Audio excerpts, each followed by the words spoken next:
Chapter 13 of Mansfield Park, by Jane Austen. The Honourable John Yates, this new friend, had not much to recommend him beyond habits of fashion and expense, and being the youngest son of a lord, with a tolerable independence, and Sir Thomas would probably have thought his introduction at Mansfield by no means desirable. Mr. Bertram's acquaintance with him had begun at Weymouth, where they had spent 10 days together in the same society, and the friendship, if friendship it might be called, had been proved and perfected by Mr. Yates's being invited to take Mansfield in his way whenever he could, and by his promising to come. And he did come, rather earlier than had been expected, in consequence of the sudden breaking up of a large party assembled for gaiety at the house of another friend, which he had left Weymouth to join. He came on the wings of disappointment, and with his head full of acting, for it had been a theatrical party, and the play, in which he had borne a part, was within 2 days of representation, when the sudden death of one of the nearest connections of the family had destroyed the scheme and dispersed the performers. To be so near happiness, so near fame, so near the long paragraph in praise of the private theatricals at Ecclesford, the seat of the Right Honourable Lord Ravenshaw, in Cornwall, which would of course have immortalized the whole party for at least a 12-month, and being so near to lose it all, was an injury to be keenly felt, and Mr. Yates could talk of nothing else. Ecclesford and its theatre, with its arrangements and dresses, rehearsals and jokes, was his never-failing subject, and to boast of the past his only consolation. Happily for him, a love of the theatre is so general, an itch for acting so strong among young people, that he could hardly out-talk the interest of his hearers. From the first casting of the parts to the epilogue it was all bewitching, and there were few who did not wish to have been a party concerned, or would have hesitated to try their skill. The play had been Lovers' Vows, and Mr. Yates was to have been Count Castle. "A trifling part," said he, "and not at all to my taste, and such a one as I certainly would not accept again, but I was determined to make no difficulties. Lord Ravenshaw and the Duke had appropriated the only 2 characters worth playing before I reached Ecclesford, and though Lord Ravenshaw offered to resign his to me, it was impossible to take it, you know. I was sorry for him that he should have so mistaken his powers, for he was no more equal to the Baron. A little man with a weak voice, always hoarse after the first 10 minutes. It must have injured the piece materially, but I was resolved to make no difficulties. Sir Henry thought the Duke not equal to Frederick, but that was because Sir Henry wanted the part himself, whereas it was certainly in the best hands of the 2. I was surprised to see Sir Henry such a stick. Luckily the strength of the piece did not depend upon him. Our Agatha was inimitable, and the Duke was thought very great by many. And upon the whole it would certainly have gone off wonderfully. It was a hard case, upon my word, and I do think you were very much to be pitied, were the kind responses of listening sympathy. It is not worth complaining about, but to be sure the poor old dowager could not have died at a worse time, and it is impossible to help wishing that the news could have been suppressed for just the 3 days we wanted. It was but 3 days, and being only a grandmother, and all happening 200 miles off, I think there would have been no great harm, and it was suggested, I know, but Lord Ravenshaw, who I suppose is one of the most correct men in England, would not hear of it. "An afterpiece instead of a comedy," said Mr. Bertram. "Lovers' Vows were at an end, and Lord and Lady Ravenshaw left to act My Grandmother by themselves. Well, the jointure may comfort him, and perhaps, between friends, he began to tremble for his credit and his lungs in the Baron, and was not sorry to withdraw. And to make you amends, Yates, I think we must raise a little theatre at Mansfield, and ask you to be our manager." This, though the thought of the moment, did not end with the moment, for the inclination to act was awakened, and in no one more strongly than in him who was now master of the house, and who, having so much leisure as to make almost any novelty a certain good, had likewise such a degree of lively talents and comic taste as were exactly adapted to the novelty of acting. The thought returned again and again. Oh, for the Ecclesford theatre and scenery to try something with! Each sister could echo the wish, and Henry Crawford, to whom, in all the riot of his gratifications, it was yet an untasted pleasure, was quite alive at the idea. "I really believe," said he, "I could be fool enough at this moment to undertake any character that ever was written, from Shylock or Richard III. down to the singing hero of a farce, in his scarlet coat and cocked hat. I feel as if I could be anything or everything, as if I could rant and storm, or sigh, or cut capers, in any tragedy or comedy in the English language. Let us be doing something, be it only half a play, an act, a scene. What should prevent us? Not these countenances, I am sure," looking towards the Miss Bertrams, "and for a theatre, what signifies a theatre? We shall be only amusing ourselves. Any room in this house might suffice." "We must have a curtain," said Tom Bertram, "a few yards of green baize for a curtain, and perhaps that may be enough." "Oh, quite enough," cried Mr. Yates, "with only just a side wing or two to run up, doors in flat, and 3 or 4 scenes to be let down. Nothing more would be necessary on such a plan as this. For mere amusement among ourselves we should want nothing more." "I believe we must be satisfied with less," said Maria. "There would not be time, and other difficulties would arise. We must rather adopt Mr. Crawford's views, and make the performance, not the theatre, our object. Many parts of our best plays are independent of scenery." "Nay," said Edmund, who began to listen with alarm, "let us do nothing by halves. If we are to act, let it be in a theatre completely fitted up with pit, box, and gallery, and let us have a play entire from beginning to end. So as it be a German play, no matter what, with a good tricking, shifting afterpiece, and a figure dance, and a hornpipe, and a song between the acts. If we do not outdo Ecclesford, we do nothing." "Now, Edmund, do not be disagreeable," said Julia. "Nobody loves a play better than you do, or can have gone much farther to see one." "True, to see real acting, good hardened real acting, but I would hardly walk from this room to the next to look at the raw efforts of those who have not been bred to the trade, a set of gentlemen and ladies who have all the disadvantages of education and decorum to struggle through." After a short pause, however, the subject still continued, and was discussed with unabated eagerness, every one's inclination increasing by the discussion, and a knowledge of the inclination of the rest.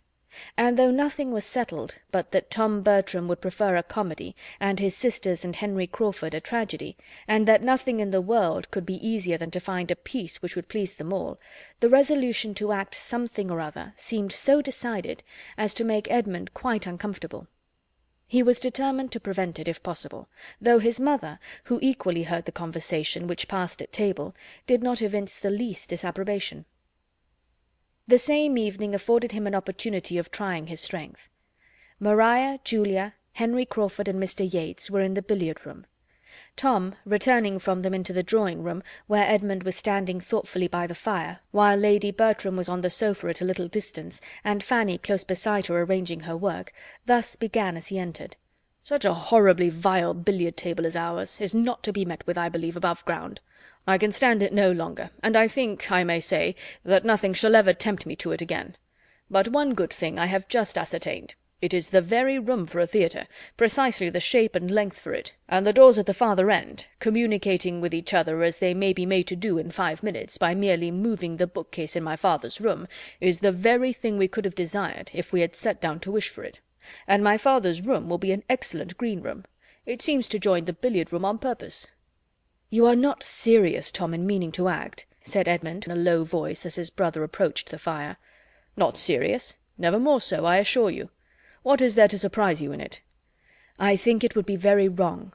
In a general light, private theatricals are open to some objections, but as we are circumstanced, I must think it would be highly injudicious, and more than injudicious, to attempt anything of the kind. It would show great want of feeling on my father's account, absent as he is, and in some degree of constant danger, and it would be imprudent, I think, with regard to Maria, whose situation is a very delicate one, considering everything extremely delicate." "You take up a thing so seriously, as if we were going to act 3 times a week till my father's return, and invite all the country. But it is not to be a display of that sort. We mean nothing but a little amusement among ourselves, just to vary the scene, and exercise our powers in something new. We want no audience, no publicity. We may be trusted, I think, in choosing some play most perfectly unexceptionable, and I can conceive no greater harm or danger to any of us in conversing in the elegant written language of some respectable author than in chattering in words of our own. I have no fears and no scruples, and as to my father's being absent, it is so far from an objection that I consider it rather as a motive, for the expectation of his return must be a very anxious period to my mother, and if we can be the means of amusing that anxiety, and keeping up her spirits for the next few weeks, I shall think our time very well spent, and so I am sure will he. It is a very anxious period for her." As he said this, each looked towards their mother. Lady Bertram, sunk back in one corner of the sofa, the picture of health, wealth, ease, and tranquillity, was just falling into a gentle doze, while Fanny was getting through the few difficulties of her work for her. Edmund smiled and shook his head. "By Jove, this won't do," cried Tom, throwing himself into a chair with a hearty laugh. "To be sure, my dear mother, your anxiety, I was unlucky there." "What is the matter?" asked her ladyship in the heavy tone of one half roused. "I was not asleep." "Oh, dear no, ma'am. Nobody suspected you. Well, Edmund," he continued, returning to the former subject, posture, and voice as soon as Lady Bertram began to nod again, "but this I will maintain, that we shall be doing no harm." "I cannot agree with you. I am convinced that my father would totally disapprove it." "And I am convinced to the contrary. Nobody is fonder of the exercise of talent in young people, or promotes it more, than my father, and for anything of the acting, spouting, reciting kind, I think he has always had a decided taste. I am sure he encouraged it in us as boys. How many a time have we mourned over the dead body of Julius Caesar, and to bead and not to bead, in this very room for his amusement? And I am sure my name was Norval every evening of my life through one Christmas holidays." "It was a very different thing. You must see the difference yourself. My father wished us, as schoolboys, to speak well, but he would never wish his grown-up daughters to be acting plays. His sense of decorum is strict." "I know all that," said Tom, displeased. "I know my father as well as you do, and I'll take care that his daughters do nothing to distress him. Manage your own concerns, Edmund, and I'll take care of the rest of the family." "If you are resolved on acting," replied the persevering Edmund, "I must hope it will be in a very small and quiet way, and I think a theatre ought not to be attempted. It would be taking liberties with my father's house in his absence, which could not be justified." "For everything of that nature I will be answerable," said Tom in a decided tone. "His house shall not be hurt. I have quite as great an interest in being careful of his house as you can have. And as to such alterations as I was suggesting just now, such as moving a bookcase or unlocking a door, or even as using the billiard-room for the space of a week without playing at billiards in it, you might just as well suppose he would object to our sitting more in this room and less in the breakfast-room than we did before he went away, or to my sister's pianoforte being moved from one side of the room to the other. Absolute nonsense." "The innovation, if not wrong as an innovation, will be wrong as an expense." "Yes, the expense of such an undertaking would be prodigious. Perhaps it might cost a whole £20. Something of a theatre we must have undoubtedly, but it will be on the simplest plan, a green curtain and a little carpenter's work, and that's all. And as the carpenter's work may be all done at home by Christopher Jackson himself, it will be too absurd to talk of expense. And as long as Jackson is employed, everything will be right with Sir Thomas. Don't imagine that nobody in this house can see or judge but yourself. Don't act yourself if you do not like it, but don't expect to govern everybody else." "No. As to acting myself," said Edmund, "that I absolutely protest against." Tom walked out of the room as he said it, and Edmund was left to sit down and stir the fire in thoughtful vexation. Fanny, who had heard it all, and borne Edmund company in every feeling throughout the whole, now ventured to say, in her anxiety to suggest some comfort, "Perhaps they may not be able to find any play to suit them. Your brother's taste and your sister's seem very different."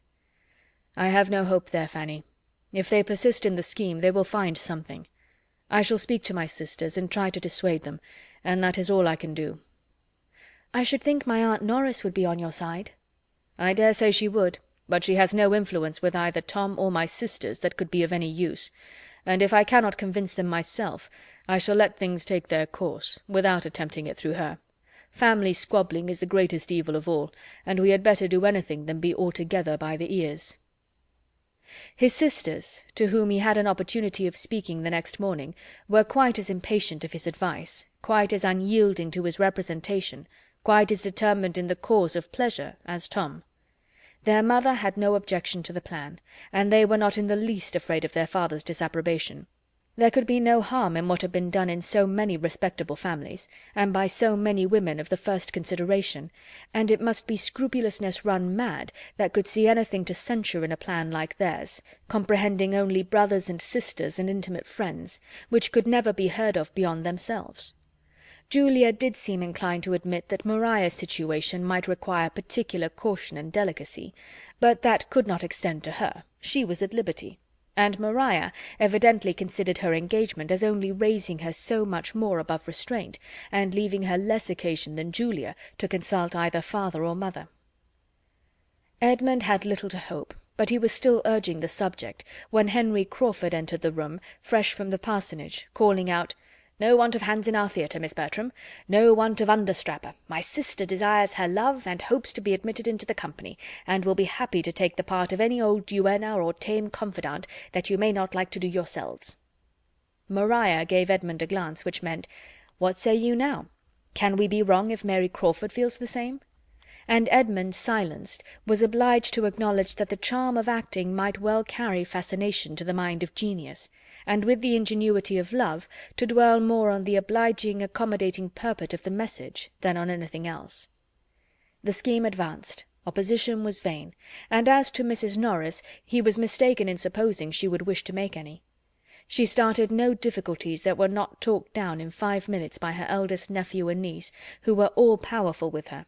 And as the whole arrangement was to bring very little expense to anybody, and none at all to herself, as she foresaw in it all the comforts of hurry, bustle, and importance, and derived the immediate advantage of fancying herself obliged to leave her own house, where she had been living a month at her own cost, and take up her abode in theirs, that every hour might be spent in their service, she was, in fact, exceedingly delighted with the project.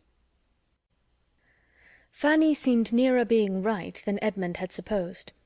The business of finding a play that would suit everybody proved to be no trifle, and the carpenter had received his orders and taken his measurements, had suggested and removed at least 2 sets of difficulties, and having made the necessity of an enlargement of plan and expense fully evident, was already at work, while a play was still to seek. Other preparations were also in hand. An enormous roll of green baize had arrived from Northampton, and been cut out by Mrs. Norris, with a saving, by her good management, of full 3/4 of a yard, and was actually forming into a curtain by the housemaids, and still the play was wanting. And as 2 or 3 days passed away in this manner, Edmund began almost to hope that none might ever be found. There were, in fact, so many things to be attended to, so many people to be pleased, so many best characters required, and, above all, such a need that the play should be at once both tragedy and comedy, that there did seem as little chance of a decision as anything pursued by youth and zeal could hold out.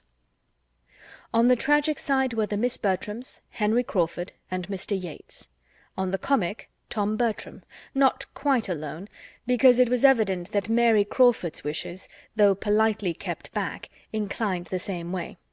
But his determinateness and his power seemed to make allies unnecessary, and independent of this great irreconcilable difference, they wanted a piece containing very few characters in the whole, but every character first-rate, and 3 principal women.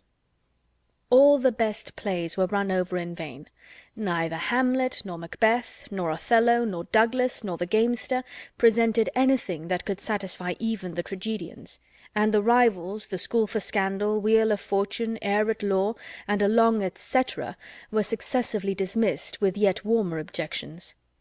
No piece could be proposed that did not supply somebody with a difficulty, and on one side or the other it was a continual repetition of, "Oh no, that will never do. Let us have no ranting tragedies. Too many characters. Not a tolerable woman's part in the play.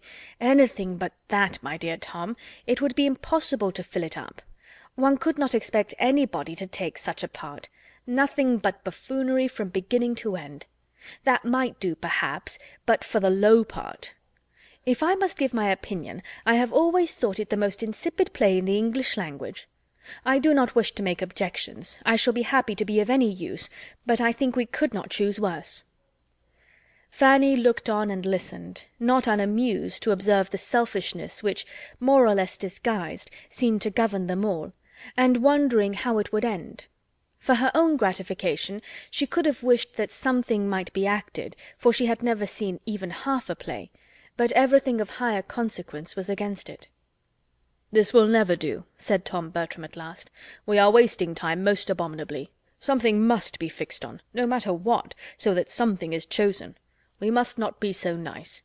A few characters too many must not frighten us. We must double them. We must descend a little. If a part is insignificant, the greater our credit in making anything of it. From this moment I make no difficulties. I take any part you choose to give me, so as it be comic. Let it but be comic, I condition for nothing more." For about the 5th time he then proposed the heir at law, doubting only whether to prefer Lord Derby or Dr. Pangloss for himself, and very earnestly, but very unsuccessfully, trying to persuade the others that there were some fine tragic parts in the rest of the dramatis personae. The pause which followed this fruitless effort was ended by the same speaker, who, taking up one of the many volumes of plays that lay on the table, and turning it over, suddenly exclaimed, "Lovers' Vows! And why should not Lovers' Vows do for us as well as for the Ravenshaws? How came it never to be thought of before? It strikes me as if it would do exactly. What say you all? Here are 2 capital tragic parts for Yates and Crawford, and here is the rhyming butler for me, if nobody else wants it, a trifling part, but the sort of thing I should not dislike, and, as I said before, I am determined to take anything and do my best. And as for the rest, they may be filled up by anybody. It is only Count Cassel and Anhalt." The suggestion was generally welcome. Everybody was growing weary of indecision, and the first idea with everybody was that nothing had been proposed before so likely to suit them all.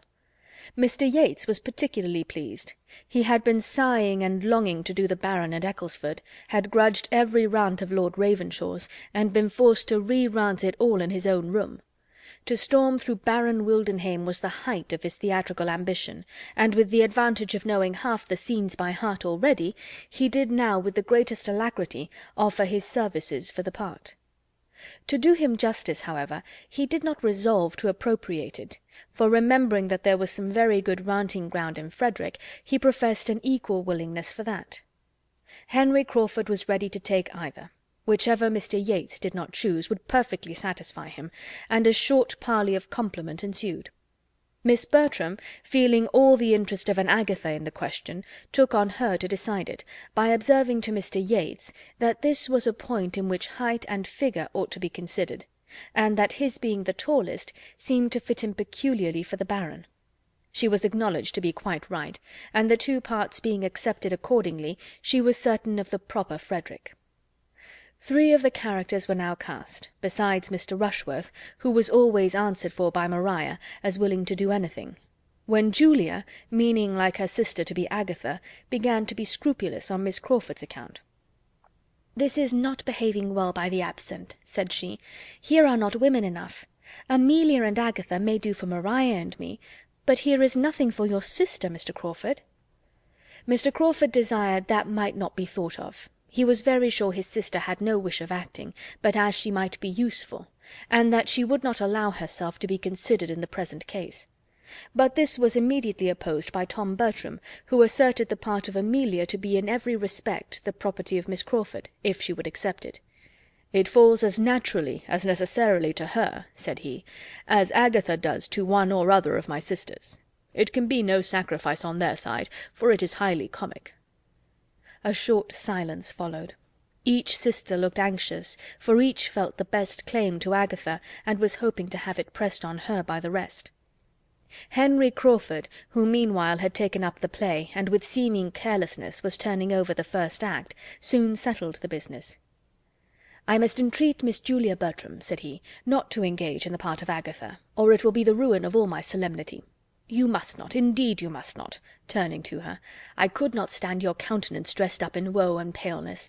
The many laughs we have had together would infallibly come across me now, and Frederick and his knapsack would be obliged to run away." Pleasantly, courteously it was spoken, but the manner was lost in the matter to Julia's feelings. She saw a glance at Maria, which confirmed the injury to herself. It was a scheme, a trick. She was slighted, Maria was preferred. The smile of triumph which Maria was trying to suppress showed how well it was understood.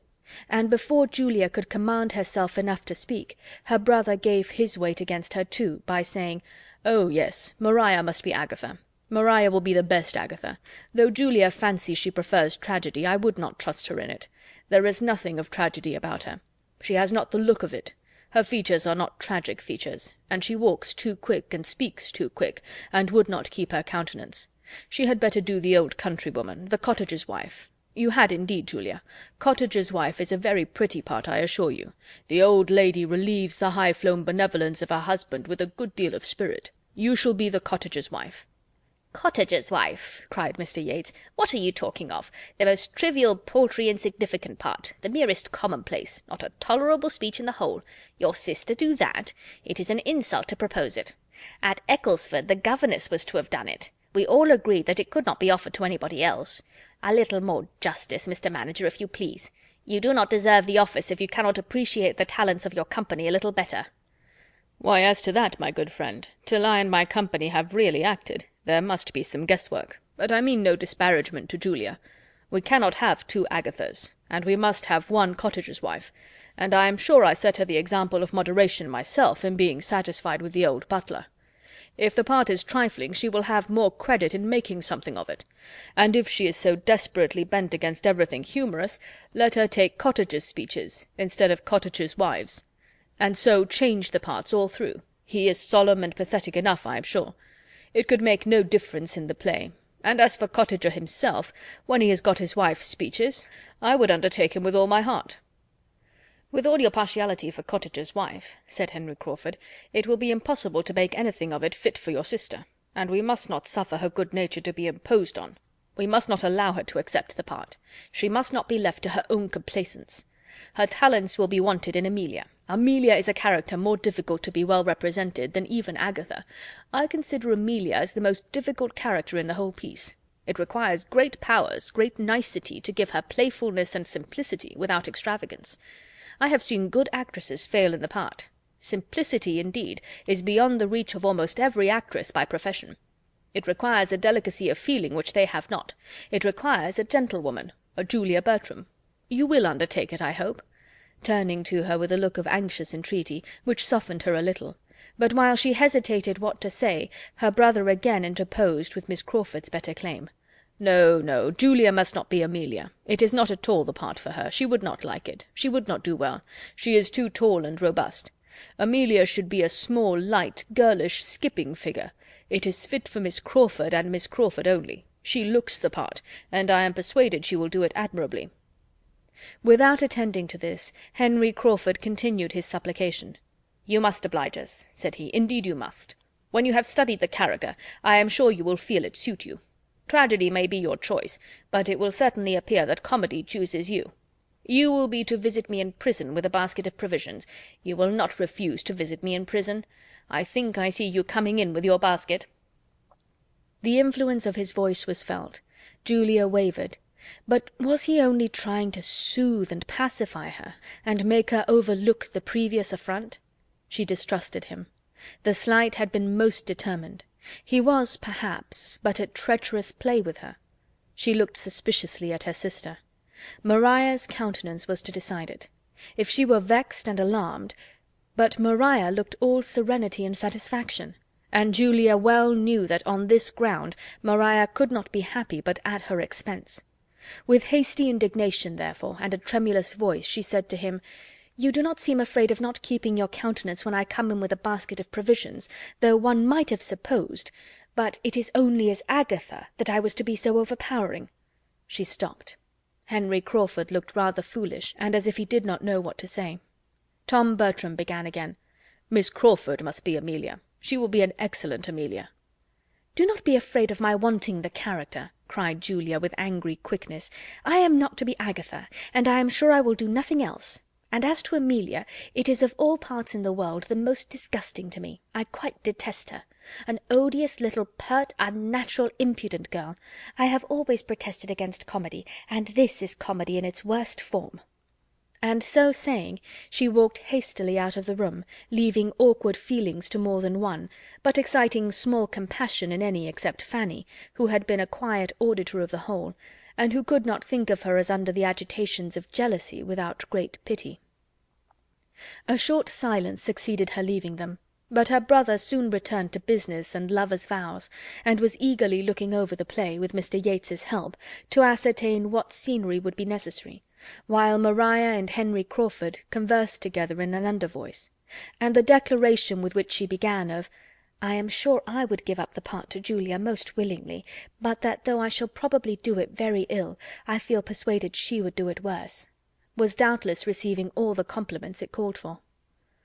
When this had lasted some time, the division of the party was completed by Tom Bertram and Mr. Yates walking off together to consult farther in the room now beginning to be called the theatre, and Miss Bertram's resolving to go down to the parsonage herself with the offer of Amelia to Miss Crawford, and Fanny remained alone. The first use she made of her solitude was to take up the volume which had been left on the table, and begin to acquaint herself with the play of which she had heard so much. Her curiosity was all awake, and she ran through it with an eagerness which was suspended only by intervals of astonishment, that it could be chosen in the present instance, that it could be proposed and accepted in a private theatre. Agatha and Amelia appeared to her in their different ways so totally improper for home representation, the situation of one and the language of the other so unfit to be expressed by any woman of modesty, that she could hardly suppose her cousins could be aware of what they were engaging in, and longed to have them roused as soon as possible by the remonstrance which Edmund would certainly make. Miss Crawford accepted the part very readily, and soon after Miss Bertram's return from the parsonage, Mr. Rushworth arrived, and another character was consequently cast. He had the offer of Count Castle and Anhalt, and at first did not know which to choose, and wanted Miss Bertram to direct him; but upon being made to understand the different style of the characters, and which was which, and recollecting that he had once seen the play in London, and had thought Anhalt a very stupid fellow, he soon decided for the Count.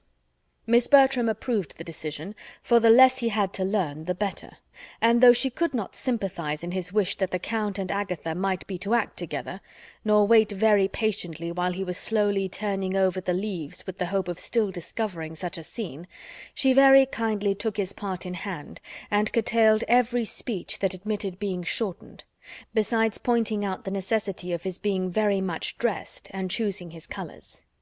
Mr. Rushworth liked the idea of his finery very well, though affecting to despise it, and was much too engaged with what his own appearance would be to think of the others, or draw any of those conclusions, or feel any of that displeasure which Maria had been half prepared for. Thus much was settled before Edmund, who had been out all morning, knew anything of the matter; but when he entered the drawing-room before dinner, the buzz of discussion was high between Tom, Maria, and Mr. Yates, and Mr. Rushworth stepped forward with great alacrity to tell him the agreeable news. "We have got a play," said he. "It's to be Lovers' Vows, and I am to be Count Castle, and am to come in first with a blue dress and a pink satin cloak, and afterwards am to have another fine fancy suit by way of a shooting dress. I do not know how I shall like it." Fanny's eyes followed Edmund, and her heart beat for him as she heard this speech, and saw his look, and felt what his sensations must be. "Lovers' vows!" in a tone of the greatest amazement, was his only reply to Mr. Rushworth, and he turned towards his brother and sisters, as if hardly doubting a contradiction. "Yes," cried Mr. Yates, "after all our debatings and difficulties, we find there is nothing that will suit us altogether so well, nothing so unexceptionable as Lovers' Vows.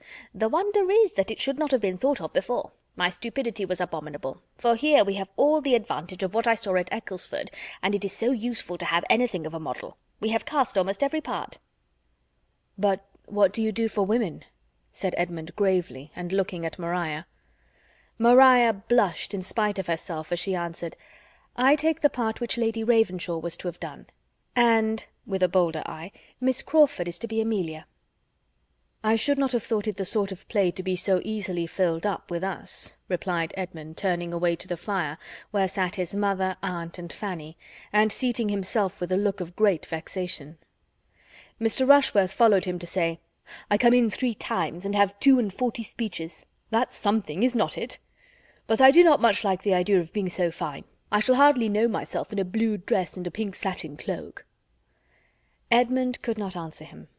In a few minutes Mr. Bertram was called out of the room to satisfy some doubts of the carpenter, and being accompanied by Mr. Yates, and followed soon afterwards by Mr. Rushworth, Edmund almost immediately took the opportunity of saying, "I cannot before Mr. Yates speak what I feel as to this play, without reflecting on his friends at Ecclesford.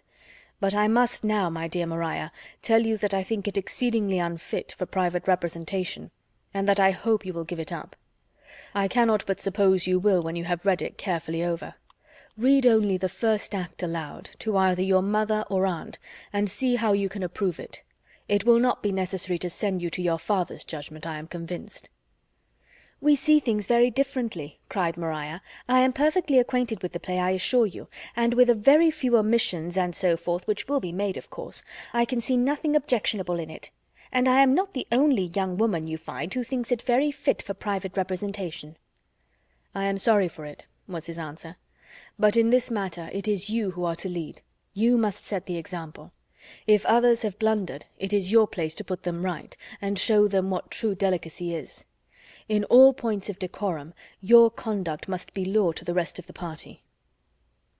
This picture of her consequence had some effect, for no one loved better to lead than Maria, and with far more good humour she answered, "I am much obliged to you, Edmund. You mean very well, I am sure, but I still think you see things too strongly, and I really cannot undertake to harangue all the rest upon a subject of this kind. There would be the greatest indecorum, I think." "Do you imagine that I could have such an idea in my head? No. Let your conduct be the only harangue. Say that, on examining the part, you feel yourself unequal to it, that you find it requiring more exertion and confidence than you can be supposed to have. Say this with firmness, and it will be quite enough. All who can distinguish will understand your motive. The play will be given up, and your delicacy honoured as it ought." "Do not act anything improper, my dear," said Lady Bertram. "Sir Thomas would not like it. Fanny, ring the bell. I must have my dinner. To be sure, Julia is dressed by this time." "I am convinced, madam," said Edmund, preventing Fanny, "that Sir Thomas would not like it." "There, my dear, do you hear what Edmund says?" "If I were to decline the part," said Maria with renewed zeal, "Julia would certainly take it." "What!" cried Edmund, "if she knew your reasons?" "Oh, she might think the difference between us, the difference in our situations, that she need not be so scrupulous as I might feel necessary. I am sure she would argue so. No, you must excuse me. I cannot retract my consent. It is far too settled. Everybody would be so disappointed. Tom would be quite angry. And if we are so very nice, we shall never act anything." "I was just going to say the very same thing," said Mrs. Norris. "If every play is to be objected to, you will act nothing, and the preparations will all be so much money thrown away, and I am sure that would be a discredit to us all. I do not know the play, but as Maria says, if there is anything a little too warm, and it is so with most of them, it can be easily left out. We must not be over precise, Edmund. As Mr. Rushworth is to act too, there can be no harm.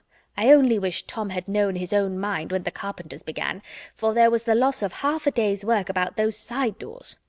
The curtain will be a good job, however. The maids do their work very well, and I think we shall be able to send back some dozens of the rings. There is no occasion to put them so very close together.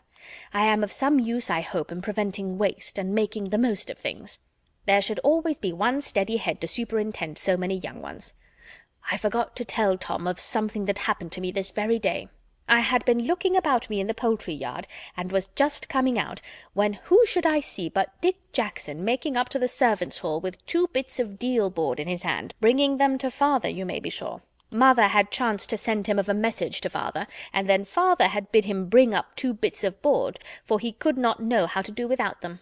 I knew what all this meant, for the servants' dinner bell was ringing at that very moment over our heads, and as I hate such encroaching people— the Jacksons are very encroaching, I have always said so, just the sort of people to get all they can— I said to the boy directly, a great lubberly fellow of 10 years old, you know, who ought to be ashamed of himself, "I'll take the boards to your father, Dick, so get you home again as fast as you can."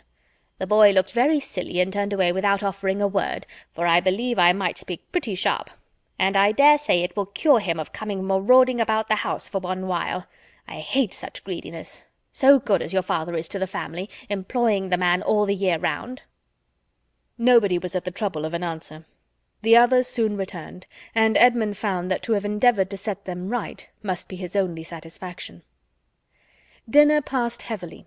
Mrs. Norris related again her triumph over Dick Jackson, but neither play nor preparation were otherwise much talked of, for Edmund's disapprobation was felt even by his brother, though he would not have owned it.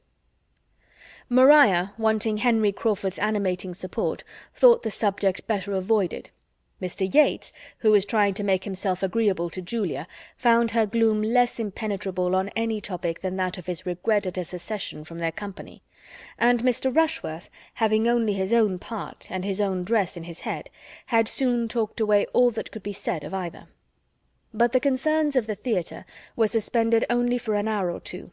There was still a great deal to be settled, and the spirits of evening giving fresh courage, Tom, Maria, and Mr. Yates, soon after their being reassembled in the drawing-room, seated themselves in committee at a separate table with the play open before them, and were just getting deep in the subject when a most welcome interruption was given by the entrance of Mr. and Miss Crawford, who, late and dark and dirty as it was, could not help coming, and were received with the most grateful joy. "Well, how do you go on?" and "What have you settled?" and "Oh, we can do nothing without you," followed the first salutations, and Henry Crawford was soon seated with the other three at the table, while his sister made her way to Lady Bertram, and with pleasant attention was complimenting her. "I must really congratulate your ladyship," said she, "on the play being chosen, for though you have borne it with exemplary patience, I am sure you must be sick of all our noise and difficulties. The actors may be glad, but the bystanders must be infinitely more thankful for a decision, and I do sincerely give you joy, madam, as well as Mrs. Norris, and everybody else who is in the same predicament," glancing half fearfully, half slyly beyond Fanny to Edmund. She was very civilly answered by Lady Bertram, but Edmund said nothing. His being only a bystander was not disclaimed.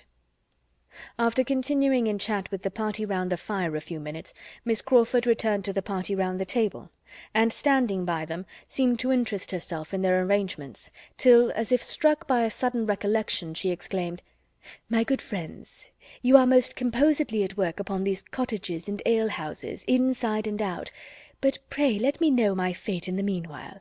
Who is to be Anhalt? What gentleman among you am I to have the pleasure of making love to?" For a moment no one spoke, and then many spoke together to tell the same melancholy truth, that they had not yet got any Anhalt. Mr. Rushworth was to be Count Castle, but no one had yet undertaken Anhalt. "I had my choice of the parts," said Mr. Rushworth, "but I thought I should like the Count best, though I do not much relish the finery I am to have." "You chose very wisely, I am sure," replied Miss Crawford, with a brightened look. "Anhalt is a heavy part." "The Count has 42 speeches," returned Mr. Rushworth, "which is no trifle." "I am not at all surprised," said Miss Crawford, after a short pause, "at this want of an Anhalt. Amelia deserves no better. Such a forward young lady may well frighten the men." "I should be but too happy in taking the part if it were possible," cried Tom, "but unluckily the butler and Anhalt are in together. I will not entirely give it up, however. I will try what can be done. I will look it over again." "Your brother should take the part," said Mr. Yates in a low voice. "Do not you think he would?" "I shall not ask him," replied Tom, in a cold, determined manner. Miss Crawford talked of something else, and soon afterwards rejoined the party at the fire. "They do not want me at all," said she, seating herself. "I only puzzle them, and oblige them to make civil speeches. Mr. Edmund Bertram, as you do not act yourself, you will be a disinterested adviser, and therefore I apply to you. What shall we do for an Anhalt? Is it practicable for any of the others to double it? What is your advice?" "My advice," said he calmly, "is that you change the play." "I should have no objection," she replied, "for though I should not particularly dislike the part of Amelia if well supported, that is, if everything went well, I shall be sorry to be an inconvenience; but as they do not choose to hear your advice at that table," looking round, "it certainly will not be taken." Edmund said no more. "If any part could tempt you to act, I suppose it would be Anhalt," observed the lady archly after a short pause, "for he is a clergyman, you know." "That circumstance would by no means tempt me," he replied, "for I should be sorry to make the character ridiculous by bad acting. It must be very difficult to keep Anhalt from appearing a formal, solemn lecturer, and the man who chooses the profession itself is, perhaps, one of the last who would wish to represent it on the stage."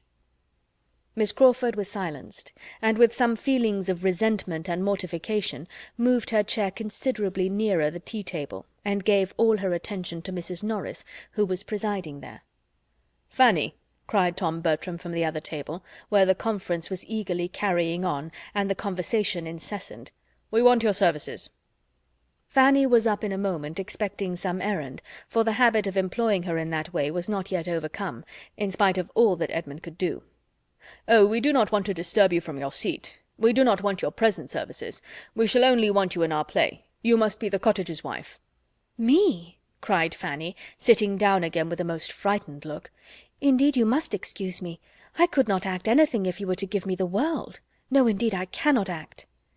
"Indeed, but you must, for we cannot excuse you. It need not frighten you. It is nothing of a part, a mere nothing, not above 6 speeches altogether, and it will not much signify if nobody hears a word you say, so you may be as creep-mouse as you like, but we must have you to look at." "If you are afraid of 6 speeches," cried Mr. Rushworth, "what would you do with a part such as mine? I have 42 to learn." "It is not that I am afraid of learning by heart," said Fanny, shocked to find herself at that moment the only speaker in the room, and to feel that almost every eye was upon her, "but I really cannot act." "Yes, yes, you can act well enough for us. Learn your part, and we will teach you all the rest. You have only 2 scenes, and as I shall be cottager, I'll put you in and push you about, and you will do it very well, I'll answer for it."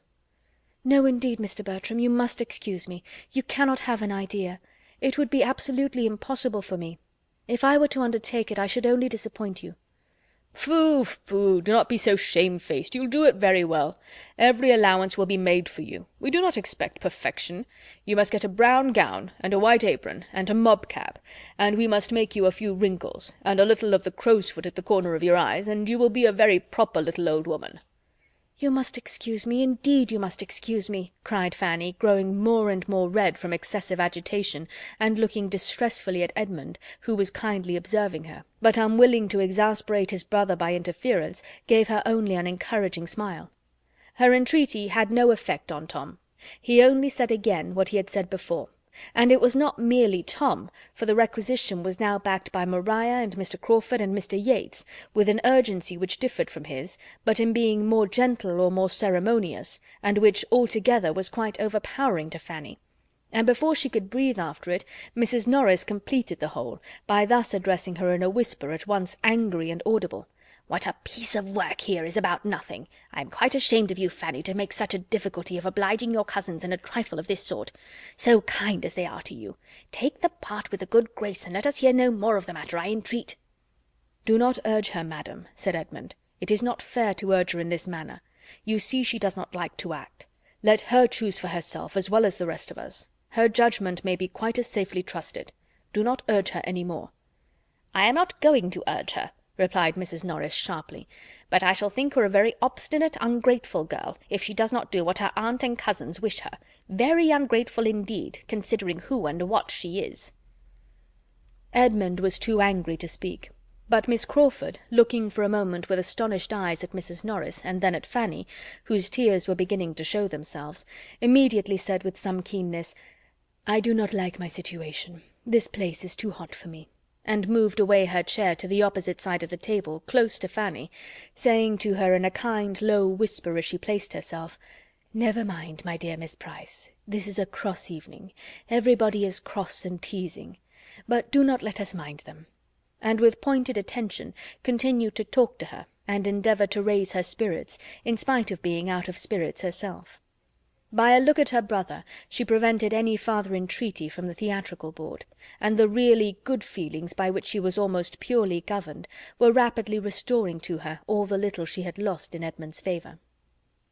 Fanny did not love Miss Crawford, but she felt very much obliged to her for her present kindness; and when, from taking notice of her work, and wishing she could work as well, and begging for the pattern, and supposing Fanny was now preparing for her appearance, as of course she would come out when her cousin was married, Miss Crawford proceeded to inquire if she had heard lately from her brother at sea, and said that she had quite a curiosity to see him, and imagined him a very fine young man, and advised Fanny to get his picture drawn before he went to sea again. She could not help admitting it to be very agreeable flattery, or help listening and answering with more animation than she had intended. The consultation upon the play still went on, and Miss Crawford's attention was first called from Fanny by Tom Bertram's telling her, with infinite regret, that he found it absolutely impossible for him to undertake the part of Anhalt, in addition to the butler. He had been most anxiously trying to make it out to be feasible, but it would not do. He must give it up. "But there will be not the smallest difficulty in filling it," he added. "We have but to speak the word. We may pick and choose. I could name at this moment at least 6 young men within 6 miles of us, who are wild to be admitted into our company, and there are 1 or 2 that would not disgrace us. I should not be afraid to trust either of the Olivers or Charles Maddox. Tom Oliver is a very clever fellow, and Charles Maddox is as gentlemanlike a man as you will see anywhere. So I will take my horse early to-morrow morning, and ride over to Stoke, and settle with one of them." While he spoke, Maria was looking apprehensively round at Edmund in full expectation that he must oppose such an enlargement of the plan as this, so contrary to all their first protestations, but Edmund said nothing. After a moment's thought, Miss Crawford calmly replied, "As far as I am concerned, I can have no objection to anything that you all think eligible. Have I ever seen either of the gentlemen? Yes, Mr. Charles Maddox dined at my sister's one day, did not he, Henry? A quiet-looking young man, I remember him. Let him be applied to, if you please, for it will be less unpleasant to me than to have a perfect stranger." Charles Maddox was to be the man. Tom repeated his resolution of going to him early on the morrow, and though Julia, who had scarcely opened her lips before, observed in a sarcastic manner, and with a glance, first at Maria and then at Edmund, that the Mansfield theatricals would enliven the whole neighbourhood exceedingly, Edmund still held his peace, and showed his feelings only by a determined gravity. "I am not very sanguine as to our play," said Miss Crawford in an undervoice to Fanny, after some consideration, "and I can tell Mr. Maddox that I shall shorten some of his speeches, and a great many of my own, before we rehearse together. It will be very disagreeable, and by no means what I expected." It was not in Miss Crawford's power to talk Fanny into any real forgetfulness of what had passed. When the evening was over, she went to bed full of it, her nerves still agitated by the shock of such an attack from her cousin Tom, so public and so persevered in, and her spirits sinking under her aunt's unkind reflection and reproach. To be called into notice in such a manner, to hear that it was but the prelude to something so infinitely worse, to be told that she must do what was so impossible as to act, and then to have the charge of obstinacy and ingratitude follow it, enforced with such a hint at the dependence of her situation, had been too distressing at the time to make the remembrance when she was alone much less so, especially with the superadded dread of what the morrow might produce in continuation of the subject. Miss Crawford had protected her only for the time, and if she were applied to again among themselves, with all the authoritative urgency that Tom and Maria were capable of, and Edmund perhaps away, what should she do? She fell asleep before she could answer the question, and found it quite as puzzling when she awoke the next morning. The little white attic, which had continued her sleeping-room ever since her first entering the family, proving incompetent to suggest any reply, she had recourse, as soon as she was dressed, to another apartment, more spacious and more meet for walking about in and thinking, and of which she had now for some time been almost equally mistress. It had been their schoolroom, so called till the Miss Bertrams would not allow it to be called so any longer, and inhabited as such to a later period. There Miss Lee had lived, and there they had read and written and talked and laughed till within the last 3 years, when she had quitted them. The room had then become useless, and for some time was quite deserted, except by Fanny, when she visited her plants or wanted one of the books which she was still glad to keep there, from the deficiency of space and accommodation in her little chamber above. But gradually, as her value for the comforts of it increased, she had added to her possessions, and spent more of her time there, and having nothing to oppose her, had so naturally and so artlessly worked herself into it, that it was now generally admitted to be hers. The East Room, as it had been called ever since Maria Bertram was 16, was now considered Fanny's, almost as decidedly as the white attic, the smallness of the one making the use of the other so evidently reasonable, that the Miss Bertrams, with every superiority in their own apartments which their own sense of superiority could demand, were entirely approving it, and Mrs. Norris having stipulated for there never being a fire in it on Fanny's account, was tolerably resigned to her having the use of what nobody else wanted, though the terms in which she sometimes spoke of the indulgence seemed to imply that it was the best room in the house. The aspect was so favourable that even without a fire it was habitable in many an early spring and late autumn morning, to such a willing mind as Fanny's, and while there was a gleam of sunshine she hoped not to be driven from it entirely, even when winter came. The comfort of it in her hours of leisure was extreme. She could go there after anything unpleasant below, and find immediate consolation in some pursuit or some train of thought at hand. Her plants, her books, of which she had been a collector from the first hour of her commanding a shilling, her writing-desk, and her works of charity and ingenuity were all within her reach, or if indisposed for employment, if nothing but musing would do, she could scarcely see an object in that room which had not an interesting remembrance connected with it. Everything was a friend, or bore her thoughts to a friend, and though there had sometimes been much of suffering to her, though her motives had often been misunderstood, her feelings disregarded, and her comprehension undervalued, though she had known the pains of tyranny, of ridicule and neglect, yet almost every recurrence of either had led to something consolatory. Her aunt Bertram had spoken for her, or Miss Lee had been encouraging, or, what was yet more frequent or more dear, Edmund had been her champion and her friend. He had supported her cause, or explained her meaning, he had told her not to cry, or had given her some proof of affection which made her tears delightful, and the whole was now so blended together, so harmonized by distance, that every former affliction had its charm. The room was most dear to her, and she would not have changed its furniture for the handsomest in the house, though what had been originally plain had suffered all the ill usage of children, and its greatest elegancies and ornaments were a faded footstool of Julia's work, too ill done for the drawing-room, 3 transparencies, made in a rage for transparencies, for the 3 lower panes of one window, where Tintern Abbey held its station between a cave in Italy and a moonlight lake in Cumberland, a collection of family profiles thought unworthy of being anywhere else over the mantelpiece, and by their side, and pinned against the wall, a small sketch of a ship sent 4 years ago from the Mediterranean by William, with HMS Antwerp at the bottom, in letters as tall as the mainmast. To this nest of comforts Fanny now walked down to try its influence on an agitated, doubting spirit, to see if by looking at Edmund's profile she could catch any of his counsel, or by giving air to her geraniums she might inhale a breeze of mental strength herself. But she had more than fears of her own perseverance to remove.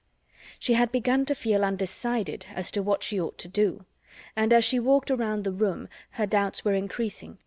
Was she right in refusing what was so warmly asked, so strongly wished for, what might be so essential to a scheme on which some of those to whom she owed the greatest complaisance had set their hearts? Was it not ill-nature, selfishness, and a fear of exposing herself? And would Edmund's judgment, would his persuasion of Sir Thomas's disapprobation of the whole, be enough to justify her in a determined denial in spite of all the rest? It would be so horrible to her to act, that she was inclined to suspect the truth and purity of her own scruples, and as she looked around her, the claims of her cousins to being obliged were strengthened by the sight of present upon present that she had received from them. The table between the windows was covered with work-boxes and netting-boxes, which had been given her at different times, principally by Tom, and she grew bewildered as to the amount of the debt which all these kind remembrances produced. A tap at the door roused her in the midst of this attempt to find her way to her duty, and her gentle "Come in" was answered by the appearance of one before whom all her doubts were wont to be laid. Her eyes brightened at the sight of Edmund. "Can I speak with you, Fanny, for a few minutes?" said he. "Yes, certainly." "I want to consult. I want your opinion."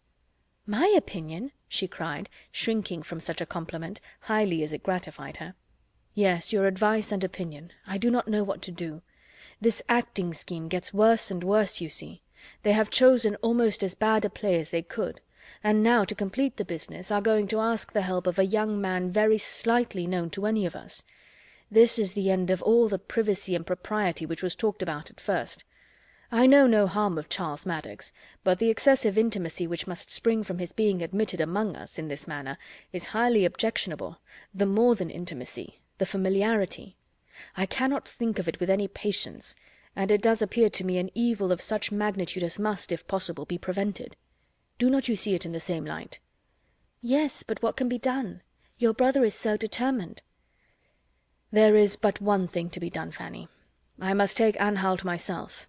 I am well aware that nothing else will quiet Tom." Fanny could not answer him. "It is not at all what I like," he continued. "No man can like being driven into the appearance of such inconsistency. After being known to oppose the scheme from the beginning, there is absurdity in the face of my joining them now, when they are exceeding their first plan in every respect. But I can think of no other alternative. Can you, Fanny?" "No," said Fanny slowly, "not immediately, but—" "But what? I see your judgment is not with me. Think it a little over. Perhaps you are not so much aware as I am of the mischief that may, of the unpleasantness that must, arise from a young man's being received in this manner, domesticated among us, authorized to come at all hours, and placed suddenly on a footing which must do away all restraints. To think only of the license which every rehearsal must tend to create. It is all very bad.